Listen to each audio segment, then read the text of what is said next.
जर कोकणाचा विकास करायचा असेल ना तर प्रत्येक माणसाला त्यामध्ये शिरावं लागेल. किंबहुना प्रत्येक माणूस कोकणातला शिरलाच पाहिजे ह्यापेक्षा जास्त जगाला कोकणाची नवीन ओळख झाली पाहिजे. जर जगाला ओळख द्यायची असेल तर स्वर्गीय सुंदर कोकण, स्वर्गसुंदर कोकण, स्वर्गासमान कोकण असं आपण सगळेजण बोलत आलो.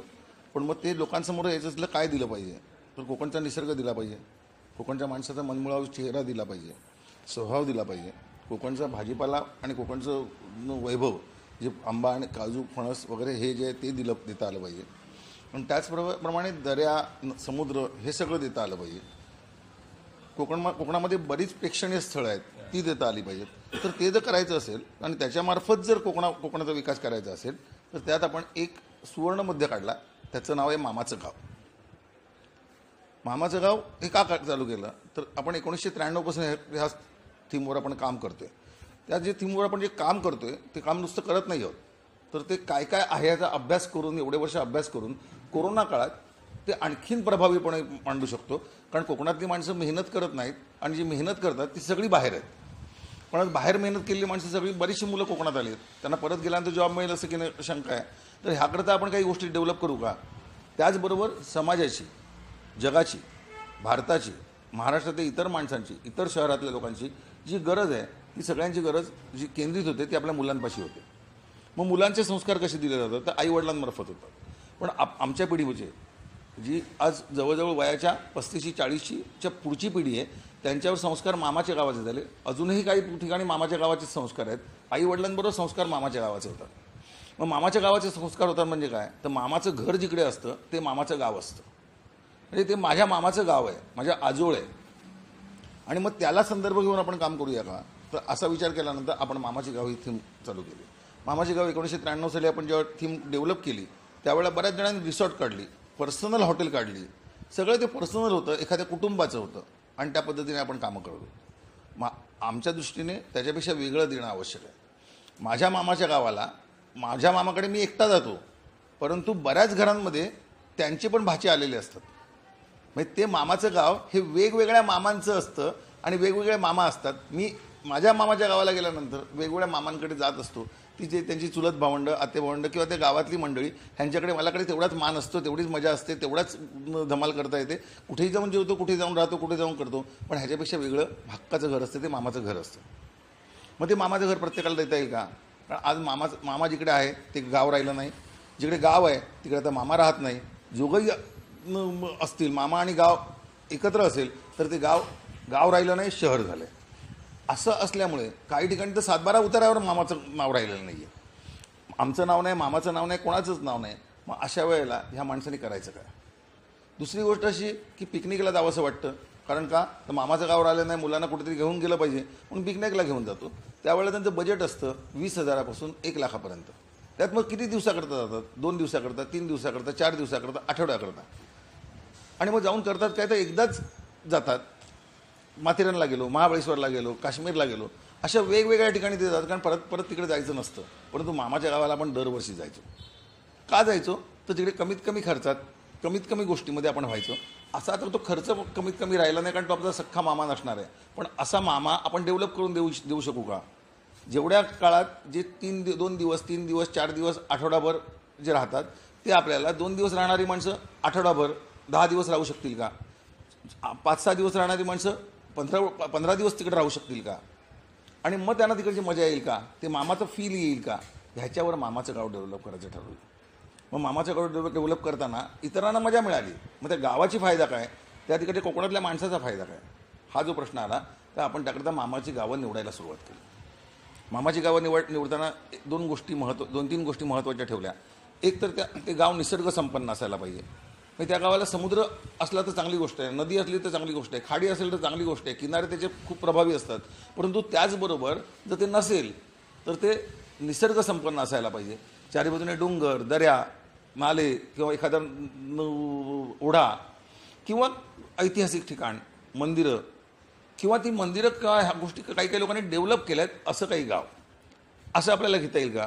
तर तसं गाव असेल तर आपण मामाचं गाव म्हणून आपण त्याचा विचार करायला लागतो. मग त्या गावात 70% उंबरठे म्हणजे घरं आणि घराचे मालक हे जर आपल्यासोबत यायला तयार असतील, त्याचबरोबर ग्रामपंचायत आणि सरपंच हे यायला तयार असतील. बऱ्याच ठिकाणी मामाची गावं खूप मोठी आहेत, म्हणजे जिकडे वस्तीच जवळजवळ 2,000 2,500 हजाराची वस्ती आहे, तर तिकडे वाडी जर असेल एखादी 150-200 घरी, तर वाडी आणि तिकडचं मंडळ ह्यांच्याशी संबंधित राहून त्यांची परमिशन आणि त्यांच्या गोष्टी घेऊन आपण तिकडे जे प्रभावी तिकडचं सत्तास्थान आहे, प्रभावी जे संस्थान आहे त्याच्याशी संबंधित ती लोक राहतात, त्यांची आपण परमिशन घेऊन तिकडे आपण ते मामाचं गाव म्हणून घोषित करू शकू. एकदा मामाचं गाव म्हणून घोषित केल्यानंतर तिकडे मामाचं गाव म्हणून पाठी लागेल. परंतु त्याचप्रमाणे त्या प्रत्येक गावात सुरुवातीला आम्हाला 10 घरं रेडीमेड जी आहेत, जिकडे ती बंद असतील किंवा उघडी असतील, परंतु ते सुसज्ज असतील, जिकडे वॉशरूम व्यवस्थित असेल किंवा ते वॉशरूम व्यवस्थित लगेच करून द्यायला आपल्याप्रमाणे तयार असेल. वॉशरूम का तर मला मातीची घरं चालतील, मातीच्या भिंती चालतील, शेणाची जमीन चालेल, पण वॉशरूम मात्र टाईल्स आणि व्यवस्थित असायला पाहिजे. कारण टुरिझम जो येतो तो बाहेरून येतो, जो पैसा देतो तो वॉशरूम मात्र व्यवस्थित स्वच्छ बघतो. त्या गावात आपण बिसलेरी पाणी देऊ, पण गावातलंच पाणी वॉशरूममध्ये आणि हात धुवायला किंवा इतर ठेवायला वापरलं जाईल. जिकडे एक टाकी बसवून त्या टाकीमध्ये तुरटी टाकून त्या गावातल्या ओढ्याचं, विहिरीचं किंवा बोरवेलचं पाणी वापरून आपण ते 24 तास आपल्याला ती सप्लाय देता येईल. त्या 2 घरामध्ये सुसज्ज यंत्रणा 4x7चे 2 कडाप्पा वेगवेगळे ठेवून आणि काही ठिकाणी एकत्र ठेवून, म्हणजे कॉमन बेड आपण करण्याकरता हे अशा रीतीने आपण एक बेड ठेवून आपण ते काम करू शकू. त्याचबरोबर 6 खुर्च्या, एक टिपाय, एक छोटंसं टेबल ज्याच्यावर बिस्लेरी आणि डिस्पेन्सर असेल, म्हणजे तिकडून पाणी आपण घेऊ शकतो असं. आणि त्या गावामध्ये आपण मामाचं गाव म्हणून घोषित केल्यानंतर ती घरांना आपण खात्री देतो. खात्री काय देतो तर त्यांना काही ठराविक रमसम अमाऊंट त्यांना दरवेळेला जेव्हा टुरिस्ट येईल तेव्हा त्याचा मिळत जाईल. ते घर आपण ताब्यात घेत नाही आहोत, त्या घराला लॉक अँड की आपली नसणार आहे, त्याच घराचा हक्क असणार आहे, सगळ्या गोष्टी ते लोक वापरू शकतात. पण ज्या वेळेला टुरिझम येणार त्याच्या आदल्या दिवशी मात्र त्यांनी ते स्वच्छ आणि व्यवस्थित सॅनिटाईज केलेलं असेल, ज्याच्याकरता आपण त्या गावातली किंवा शेजारच्या गावातली जशी 5 मुलं उपलब्ध असतील, 3 मुलं 2 मुली, त्यांच्याकडे अँड्रॉइड फोन असेल आणि किमान दोघांकडे 2 व्हीलर असेल, एका मुलीकडे आणि एका मुलाकडे. अशा पद्धतीने ते जे 5 मुलं आहेत ते संपूर्णपणे मामाचं गाव हँडल करतील. पण मामाचं गाव हँडल करत असताना त्याच्यावर देखरेख कोण करणार तर सरपंच आणि ग्रामपंचायत सदस्य करतीलच. परंतु त्याच्याबरोबरच सेव्ह कोकणतर्फे आपला जो माणूस ज्याने गाव इंट्रोड्यूस केलं आहे त्या गावातला असेल, त्या गावाला ओळखीचा असेल, त्या गावाने सांगितलेला असेल, ज्याच्यावर त्या गावाचा, त्या वस्तीचा, त्या मामाच्या गावाचा विश्वास असेल, अशा माणसाला तिकडे आपण कोऑर्डिनेटर म्हणून म्हणणार आहोत. त्या गावाचा कोऑर्डिनेटर ज्याच्यावर त्याचं जे इन्कम असेल त्याच्यावर काही शेअर त्याला मिळणार. त्याला कुठे आपण पेमेंट देत नाहीत, पण 5 मुलांना मात्र आपण पेमेंट देणार आहोत. आणि पेमेंट देताना सुद्धा सुरुवातीला पेमेंट मिळणार नाही, सुरुवातीला डेली वेजेसवर जेव्हा येतील त्यावेळेला पैसे मिळतील. परंतु आपल्या डोक्यात असं चाललं आहे की 8 ते 10 हजार रुपये इन्कम, फिक्स इन्कम त्यांना मिळालं पाहिजे. त्या मुलांकडून आपण कमीत कमी 5,000 रुपये डिपॉझिट म्हणून घेणार आहोत, कारण त्यांना ते त्यांचं वाटलं पाहिजे, डिपॉझिट म्हणून जे परत मिळणार आहेत. का तर त्यांना ते त्यांचं वाटलं पाहिजे आणि त्यांनी केलेल्या चुका ह्याच्यावर त्याला पेनल्टी बसली पाहिजे किंवा काहीतरी नको त्या चुका करतील आणि मग उद्या प्रॉब्लेम येईल. त्यावेळेला त्यांच्याकडून तुमच्याकडे पैसे असायला पाहिजेत, कारण कुठे तोडफोड केली, कुठेतरी मारामारी केली, कुठेतरी काही केलं तर त्याच्याकरता ते संपूर्णपणे हे असेल. आता ह्या सगळ्या गोष्टी करत असताना त्या गावात जे बंद घरं आहेत त्या बंद घरांना जर आपल्याबरोबर यायचं असेल तर त्यांनी ते घर बांधून किंवा व्यवस्थित करून आपल्या हातात दिलं पाहिजे. ज्याप्रमाणे आपण आपला जो आराखडा असेल त्याप्रमाणे ते घर त्यांनी बांधून आणि सगळ्या गोष्टी दिल्या पाहिजे. त्यातल्या 2च रूम आपण वापरणार आहोत. जर त्यांना वाटलं की माझा पूर्ण बंगला वापरा तर तो बंगला वापरणं, तर बंगला म्हणून आपण ते मामाच्या गावातला एक बंगला म्हणून आपण ते घेऊ. अशा पद्धतीने एखादं घर आहे ते घरच वापरा तर घर घेऊ, परंतु ते स्वच्छ आणि सॅनिटाईज करायची जबाबदारी त्या 5 मुलांची असेल. त्या 5 मुलांपैकी एक जी मुलं आहेत त्यातला एक मुलगा हा सातत्याने फिरत राहणार आहे, कुठे कुठे काय काय डेव्हलपमेंट चालली आहे. त्यामुळे येणारे जे कस्टमर आहेत तर लेडीजकडे बघणार आहेत, 2 लेडीजपैकी एक लेडीज ही त्यांच्याबरोबर लेडीजचे काही प्रॉब्लेम्स आहेत, काय अडचणी आहेत, काय गोष्टी आहेत. अशा पद्धतीने जी घरं बंद आहेत त्या घरांच्यावरती वेगळा विचार करतोय आपण. जी घरं चालू आहेत म्हणजे ज्या घरात लोक राहत आहेत त्या घरात येणाऱ्या टुरिस्टला हा त्यांच्याच घरातलं जेवण मिळणार आहे, त्यांच्याच चवीचं, आपल्या कोकणातल्या चवीचं. रत्नागिरीची चव वेगळी आहे, सिंधुदुर्गातली चव वेगळी आहे, तशी त्या चवीप्रमाणे ते जेवण मिळणार आहे आणि त्याच्याशिवाय दुसरं कोणतंही जेवण मिळणार नाही. पण मग त्यांना काय मिळेल तर त्यांनी सांगितलेलं असेल नाश्त्यामध्ये काय हवं आहे, नाश्त्यामध्ये काय काय मिळेल, पोहे, उपमा, आंबोळ्या, घावणे, आणि ज्यांना शाकाहारी खायचं नाही पण सकाळ मांसाहारच लागतोय त्यांच्याकरता एग ऑमलेट, पण त्याच्याबरोबर चपातीच, दुसरं कोणतंही गोष्ट आपण त्यांना हे करणार नाही आहोत. प्रोड्यूस करणार नाही आणि ते त्याने संपूर्णपणे त्यांना देण्यात येईल. आता ह्या सगळ्या गोष्टी आपण ज्या देतोय त्या कशा पद्धतीने देतोय, तर त्यांना ते सॅनिटाईज अवस्थेत देतोय. कारण आपल्या ते प्लेट्स ज्या असणार आहेत त्या प्लेट्स 25-25च्या प्लेट्स म्हणजे पत्रावळीसारख्या प्लेट्स ज्या रेडीमेड मिळतात त्या प्लेट्स त्यांच्याकडे असतील. ते स्वतः टुरिस्ट फोडतील आणि तिकडे वाढून घेतील. घरातले लोक त्यांना सामान आणून देतील, वाढून देतील, त्या गोष्टी तिकडे आणून देतील आणि त्यांनी ते संपूर्ण सर्व करून घ्यायचं आहे. एक्स्ट्रा लागणारा आयटम हा त्यांना जास्त, प्रत्येक जेवणाचं प्रत्येक नाश्त्याचे रेट ठरलेले असतील. ते सगळा टोटल पैसा हा तो जो बनवणारं जे घर आहे त्यांना मिळणार आहे, पूर्ण पैसा. परंतु भाड्यातले मात्र जी रक्कम आपण ठरवू त्यातली 30% रक्कम त्या घराला मिळणार आहे. आता जी रक्कम मिळेल त्याच्यावर त्यांनी त्यांचा विनियोग आणि सगळ्या गोष्टी होतील. पण तो खाणं करत असताना सुरमई, पापलेट, हलवा किंवा इतर सगळ्या गोष्टी ह्या त्यांच्याकडे प्रत्येक वेळेला उपलब्धच प्रत्येक गावात असतील असं नाही. तर त्याकरता ती 5 मुलांपैकी जी मुलं आहेत त्यातली ती मुलं त्यांना ज्या ज्या वस्तू लागतील त्या मेसमधून आणून देतील. मग मेसमध्ये कुठे येणार, मेसमध्ये पण गोळा करून करणार. तर आपला एक टेम्पो, सेव कोकणचा एक टेम्पो हा संपूर्णपणे सकाळी 6 पासून ते 9 पर्यंत ह्या सगळ्या जिल्ह्यातल्या मामाच्या गावांना ज्याप्रमाणे सप्लाय असेल, जे ॲपमध्ये त्यांनी एंट्री केलेली असेल, जी आपल्याकडे नोंद झालेली असेल, टुरिस्टना जे हवं आहे त्याप्रमाणे तिकडे प्रोड्यूस केलेलं असेल. त्याचप्रमाणे मेस ही कशा करता, मेस काय आहे तर त्या गावातलं सगळ्यात चांगलं जेवण बनवणारं घर अथवा तिकडची खानावळ चांगलं जेवण बनवणारी ज्याची आपण टेस्ट सेव कोकणचे काही मेंबर्स जाऊन घेणार आहोत त्याप्रमाणे ते मेसचं हे करण्यात येईल. मेसमधून हेच सगळे पदार्थ मिळतील. इडली सांबार, वडा सांबार असे प्रकार मिळणार नाहीत. जास्तीत जास्त बटाटवडा जो आपला कॉमन प्रत्येक ठिकाणी आहे तो जास्तीत जास्त असू शकेल. बटाट्याची भाजी असू शकेल. शाकाहारी असेल तर शाकाहारी त्यांना तिकडे जे असेल ते असेल. जी भाजी लागेल, ज्या मेसला लागेल ते मेसकडे संपूर्णपणे आलेलं असेल आणि जे लोकांना लागणार आहे तेही त्यांच्याकडे तिकडे असेल. आणि 5 मुलांचा तो हे आहे की उद्या हे आहे तुमच्याकडे काय काय आहे आणि तुमच्याकडे नसेल तर तुम्हाला आणून देण्यात येईल. त्याचे पैसे मात्र त्या जेवणातून कट होतील. आता ही मेस आणखीन काय करणार आहे, जी घरं बंद आहेत, ज्याचे घरं शहरात राहतात, इतर ठिकाणी राहतात, त्या घराची जी व्यवस्था 5 मुलं करणार आहेत त्या घराला जेवण देणारी संस्था नसणार. तिकडे ती संस्था म्हणजे मेस पुरवणार आहे. बाकीचं सगळं त्याच स्ट्रक्चरप्रमाणे त्याचप्रमाणे प्लेट्स वगैरे वगैरे सगळ्या त्या असतील. त्या गावामध्ये सेव कोकणतर्फे किंवा तिकडचा जर एखादा माणूस करणारा असेल, श्रीमंत माणूस की आम्ही आमच्या गावाची डेव्हलपमेंट आम्ही बघतोय, तर त्याला 4 तलाव आपण बांधणार आहोत. 25x30चे असे 4 तलाव बांधणार. एक सगळ्यात छोटा तलाव जिकडे 1.5 ते 2 फूट पाणी असेल, जिकडे मुलं खेळतील. जो त्याच्या बाजूचा तलाव हा फॅमिली तलाव असेल, जिकडे त्यांचे आईवडीलच त्या तलावामध्ये जास्तपैकी डुबून एन्जॉय करत असतील, जिकडे 2 ते 2.5 फूट पाणी असेल. त्यानंतर एक वेगळा तलाव ज्याच्या बाजूने 4ही बाजूने झाडी झुडपं असतील, तो लेडीज तलाव असेल, जिकडे लेडीजना फक्त जाऊन मजा करता येईल. म्हणजे फक्त आम्ही लेडीज मजा करतोय, सगळ्या करतोय अशा पद्धतीने त्यांच्याकरता असेल. एक 4था तलाव जे गावाची परमिशन घेऊन करण्यात येईल, ज्यांना ड्रिंक्स घ्यायचे, सगळ्या गोष्टी घ्यायचे, थोडासा लांब आणि तिकडे ड्रिंक्स घेणारी मंडळी त्यांना त्या प्लेटमध्ये संपूर्ण चकना, तो प्रत्येक गोष्ट ही त्यांना पेड असणार आहे. अगदी तलावात उतरण्यापासून सगळ्या गोष्टी त्यांना पेड असणार आहे. जे खायला लागणार ते सगळं पेड आहे. मामाच्या गावाच्या कोणत्या स्ट्रक्चरमध्ये फीजमध्ये ते नाही. हे सगळं आपण देत असताना ह्या सगळ्या गोष्टी देतोय.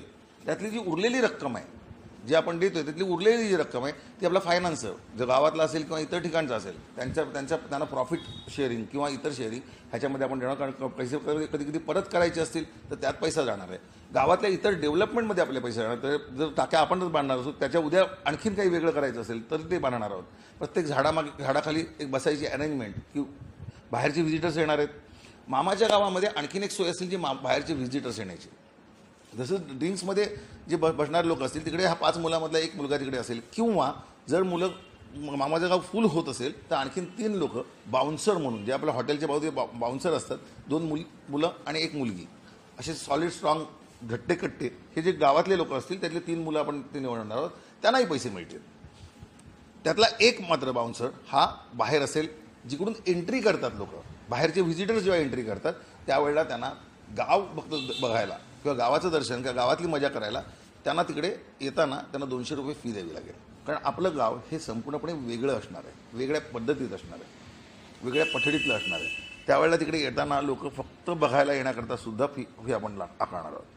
आणि तिकडे बसायचं, त्यांना तिकडे जेवण हवं असेल तर जेवण मिळेल. फक्त मेसमध्ये सांगायचं असेल तर आधी त्यांना सांगावं लागेल, नाहीतर मग अचानक आल्यानंतर रेडीमेड जे काय असेल ते घ्यावं लागेल. किंवा संपलं असेल तर त्यांना जेवण मिळणार नाही. पण ह्या सगळ्या गोष्टी त्यांना तिकडे जेवणाच्या रेटप्रमाणे मिळतील, रेट ठरलेले असणार आहेत. तिकडे त्यांना एंट्री फी आल्यानंतर सगळं सामान आणि सगळ्या गोष्टी घेऊ शकतात. आपल्याकडे आणखीन इकडे मामाच्या गावातली मामाची बैलगाडी असणार आहे, जिकडे 2 बैलगाड्या आपण हे करतोय की येणाऱ्या गेस्टला, त्याचप्रमाणे इकडे आलेल्या माणसांना सगळ्यांना आपण हे देतोय 50 रुपयाला 1 तास प्रत्येक पर माणसाला. अशा पद्धतीने आपण ते पण प्रोड्यूस करतोय. त्याचा पैसा हा 60% पैसा हा त्या गाडीवानाला आणि 20% पैसा हा ग्रामपंचायतीला आणि 20% पैसे हे आपल्याला येतील. कारण त्या त्यात आपल्याला करायचं काहीच नाही, चारा बिरा संपूर्णपणे त्याचा प्रश्न आहे. ह्या सगळ्या गोष्टी आपण प्रोड्यूस केल्यानंतर ती जी माणसं जातील ती जाताना रिमार्क देतील, नाही रिमार्क देणार त्यांचा तो प्रश्न आहे, परंतु जाताना ते मात्र ते जातील. ते दिवसभरात ज्यांना 8 तास आपण देऊ, त्या 8 तासात ते कधीही तिकडून जाऊ शकतात, ते तोपर्यंत तिकडे राहू शकतात. आपल्या अंदाजाप्रमाणे 6 महिन्यात प्रत्येक गावात 100 व्हिजिटर्स येतील.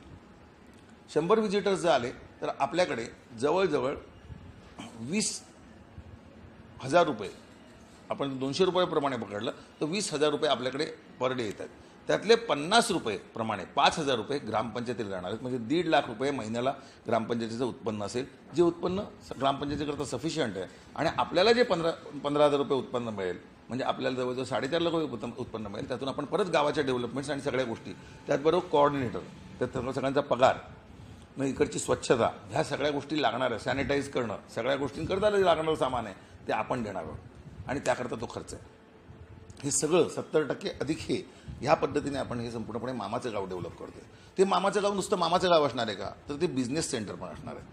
बिझनेस सेंटर कसं असणार आहे, जसा माल हा 9 वाजेपर्यंत टेम्पो आणून देईल, तसाच तो टेम्पो संपूर्णपणे तालुक्यात फिरत राहील आणि जिकडे जिकडे जी गोष्ट असेल, म्हणजे त्यांनी एखाद्याने काजू काढून ठेवले असेल, एखाद्याने सामान काढलेलं असेल, एखाद्याने फणस काढलेले असेल, एखाद्याने भाजीपाला काढलेला असेल, एखाद्याने आगळ ठेवलेलं असेल, हे सगळं त्या तालुका प्लेसमध्ये आणून ठेवणार आहेत. आणि तालुका प्लेसचे बिझनेस सेंटरमध्ये आणून ठेवणार. जे आपण मेस ठेवले त्याच्या मागच्या बाजूला संपूर्ण गोडाऊनमध्ये ती एंट्री झालेली असेल. आज काय काय आलं ह्याचं ॲपवर एंट्री होईल. तिकडे त्या मेसमध्ये जो मॅनेजर आहे तो सगळ्या त्या एंट्री घेईल. तो जो टेम्पोवाला आहे त्याने काय काय आणलं त्याची एंट्री असेल. ह्या सगळ्या गोष्टींचे पैशाचा हिशोब हा आठवड्यानंतर त्यांना, किंवा जर दिवसात आपण करत असतो तर ज्यांच्याकडून घेतला त्यांच्या ॲपवर त्यांच्या मार्फत त्यांच्या अकाउंटला गेलेले असते. तो सगळा माल हा Mumbai market, Pune market, Kolhapur market, जिकडे जिकडे शहर आहेत तिकडे पोचवायची व्यवस्था सेव्ह कोकणचं आपण करणार आहोत, जी व्यवस्था माइंड करते, ज्याच्याकडे मार्केट आहे. आता माइंड ही कंपनी संपूर्णपणे ह्या गोष्टींवर पैसा टाकण्याचं काम करते. सेव्ह कोकण ह्या प्रोजेक्टवर काम करते. जसा मामाचा गाव प्रोजेक्ट आहे तो टुरिझमवर आहे, परंतु त्याचं प्रोजेक्टवर काम करणारी संस्था मात्र सेव्ह कोकणची मुलं आहेत, सेव्ह कोकणचे लोक आहेत. त्याचप्रमाणे सेव्ह कोकणचे वेगवेगळे प्रोजेक्ट्स, गोट फार्मिंग असेल, कुक्कुटपालन असेल, हे जे वेगवेगळे जे प्रोडक्ट, डेअरी प्रोडक्ट असेल, ह्याचंही प्रोडक्शन आणि ह्याचं मिळणारा माल हा सुद्धा जमल्यास आपण ह्याच्यात आणणार आहोत. फक्त डेअरी फार्मचा मात्र वेगळा प्रकार असणार आहे, कारण ती गाडी, दूध कलेक्शनची गाडी निघते, ती एकत्र निघते आणि ती प्रत्येक ठिकाणी वळून ती परत हे होऊ शकतं. हे कशाकरता सांगतोय तर आपल्याकडे आज जवळजवळ 20,000 ते 22,000 घरं ही माइंडकडे आहेत, जी माइंड ब्रँडवर काम करत आहेत. ती जी सातत्याने जवळजवळ 3.5 ते 4 टन भाजीपाला आपण दररोज विकतोय, 550 ते 600 किलो फिश आपण दररोज विकतोय, इथपर्यंत आपला सेल आहे. आणि तीच घरं ही जवळजवळ 1,00,000 ते 1.5 लाखापर्यंत ॲप बरोबर ती वाढतील. ते सगळं मार्केट असल्यामुळे आपण सगळ्या गोष्टी करू शकतो. अंडी जी तिकडे तयार होतील ती त्यांना परवडणाऱ्या भावामध्ये आपण डायरेक्ट परचेस करणार आहोत आणि डायरेक्ट आपण मार्केटमध्ये इकडे मुंबईत किंवा आपण शहरात आणतोय. हे सगळं माइंड करणार आहे. ह्याच्यामुळे संपूर्णपणे नुसता गाव नाही तर कोकणच्या संपूर्णपणे गावातल्या लोकांचा विकास आणि त्याच्याकडे काम करणाऱ्या प्रत्येक माणसाला काम आणि व्यवसाय हे आपण देऊ इच्छितो. आणि त्यात ज्याला नोकरी करायची आहे त्यांनी नोकरी करा, ज्यांना व्यवसाय करायचा त्यांनी व्यवसाय करा, जे व्यवसाय करतात त्यांच्याकडे तुम्ही नोकरी करा. अशा पद्धतीने आपण एक स्ट्रक्चर बांधणार आहोत. त्याची जबाबदारी माइंड, सेव्ह कोकण आणि मामाचं गाव घेणार. असं हे मामाचं गाव, समृद्ध मामाचं गाव. ज्याप्रमाणे मामाचं गाव डेव्हलप होईल तसे मामा डेव्हलप होतील. दरवर्षी लोक, कारण मामाच्या गावाला आपण दरवर्षी जातो, एकदा तुम्ही कोकणातल्या माणसाचं आदर सत्कार आदरातिथ्य बघितलं की तुमच्या लक्षात येतं की आपलं हे मामाचं गाव, हे मला आवडलं. ते कारण तो माणूस हा दररोज एकाच मामाच्या गावात थांबेल असं नाही. आज ह्या मामाच्या गावात थांबला, पुढच्या तालुक्याच्या मामाच्या गावात थांबला, त्याच्या पुढच्या तालुक्यात थांबला आणि त्या टूरवाल्या लोकांना प्रत्येकाला ते वाटायला लागेल. आणि ती माणसं ही सातत्याने सांगतील ना आता आम्हाला मामाच्या गावात, ह्या मामाच्या गावात यायचं आणि आम्हाला 10 दिवस इकडे राहायचं. तर मग ते कायमस्वरूपी हे रिपीटेड कस्टमर जो आहे तो कस्टमर बेस आपल्याकडे मिळालेला असेल. आणि हा अशा रिपीटेड कस्टमर बेसने आपण समृद्ध नुसते होणार नाही, तर अतिशय सिस्टमॅटिक आणि परफेक्ट प्लॅनिंग करून हे इंटरनॅशनल मार्केटला आपण हे करतोय. आपलं आंतरराष्ट्रीय ॲप आपण बनवलेलं आहे, जे माइंड नावाने आहे. आणि माइंड नावाने जे ॲप येईल ते माइंड टुरिस्ट. आपण टुरिझमचा कोणताही स्वतः अजूनपर्यंत तरी माइंड नावाने कोणताही टुरिस्ट व्यवसाय आपण करणार नाही. आपण फक्त इन्फ्रास्ट्रक्चर आणि सगळ्या गोष्टी देतोय. म्हणजे वेगवेगळ्या टुरिस्ट कंपन्या त्या आपल्याकडे येतील, कदाचित आपल्यातलीच माणसं टुरिस्ट कंपन्या उभ्या करतील, त्यांनाही स्कोप देतोय. त्यांनाही आपण डिस्काउंटेड रेटमध्ये घेणार आहोत. कारण जी माणसं 8 दिवस कोणत्याही पिकनिक स्पॉटला जातात त्यांच्या खर्चात ते जवळजवळ 15 दिवस 20 दिवस कदाचित महिनाभर सुद्धा आपल्या मामाच्या गावात तेवढ्याच पैशात राहू शकतात. आणि ते पण ते आलेल्या मामाच्या गावाला आलेल्या त्या मुलाला मामा मिळेल, आजोबा मिळेल, आजी मिळेल, त्याचबरोबर अख्ख्या गावातले वेगवेगळे मामा मिळेल, बैलगाडी मिळेल, फळफळावळ मिळेल.